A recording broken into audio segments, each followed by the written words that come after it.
उत्तर प्रदेश के 2022 के विधानसभा चुनाव से पहले बीजेपी अब किसी भी तरह की कोई कसर नहीं छोड़ देना चाहती है।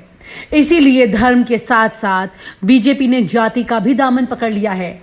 ना सिर्फ इतना बल्कि अब तो योगी आदित्यनाथ ने जो काम पिछले 4.5 साल में नहीं किए थे उस पर वो पूरी तरह से जुट गए हैं। निवेशकों की बात हो या फिर किसी प्रोजेक्ट की बात हो, तमाम चीजें योगी आदित्यनाथ दिन रात इस वक्त करने में लगे हैं। लेकिन सवाल उठता है कि 4.5 साल बाद अब क्यों, चुनाव से कुछ महीने पहले क्यों, वो भी तब जब इस वक्त मंत्रिमंडल का विस्तार जो कि लंबे वक्त से लंबित है वो नहीं हो रहा है। लेकिन अब चुनाव में जाने के लिए तमाम चीज़ों की कवायद क्यों, तो आइए आपको बता देते हैं कि आखिरकार पिछले दिनों बीजेपी में इतनी बड़ी हलचल क्यों मची है।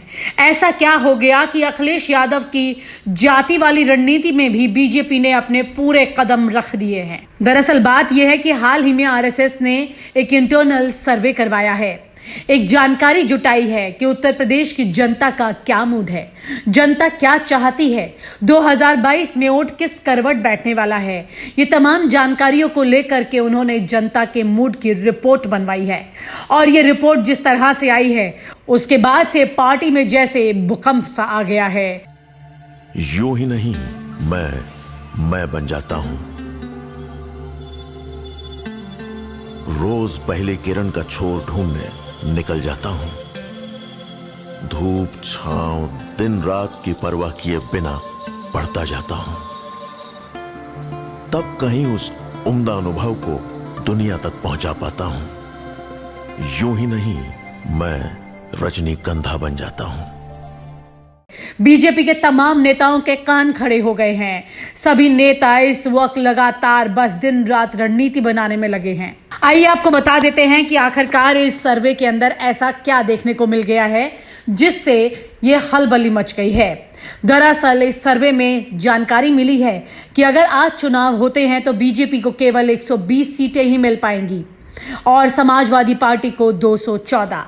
यानी कि अखिलेश यादव इस वक्त भले ही विपक्ष की नजर में फुल एक्शन में ना दिख रहे हों, लेकिन इस वक्त अखिलेश यादव जिस तरह से काम कर रहे हैं उसका असर जनता तक पहुंच रहा है और जनता अपना मूड अखिलेश यादव की तरफ बना रही है।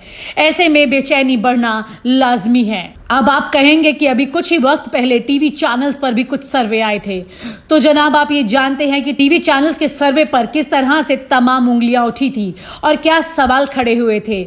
लेकिन इंटरनल सर्वे जो कि किसी के साथ साझा नहीं किया जा सकता है, इसीलिए हम भी आपको जो खबर बता रहे हैं इसकी कोई आधिकारिक पुष्टि हम नहीं कर सकते हैं। हाँ, ये जानकारी जहां से मिली है उसके मुताबिक ये जरूर कहा जा सकता है कि जिस तरह से इस अंदर की रिपोर्ट की खलबली के बाद अब सामने रिजल्ट दिखाई देने लगे हैं, यानी कि पार्टी के तमाम लोग मुख्यमंत्री से लेकर नेता तक अपने अपने इलाकों में जुटने लगे हैं, उससे जरूर साबित हो जाता है कि अंदरूनी ये रिपोर्ट किन्हीं तथ्यों पर तो जरूर आधारित है।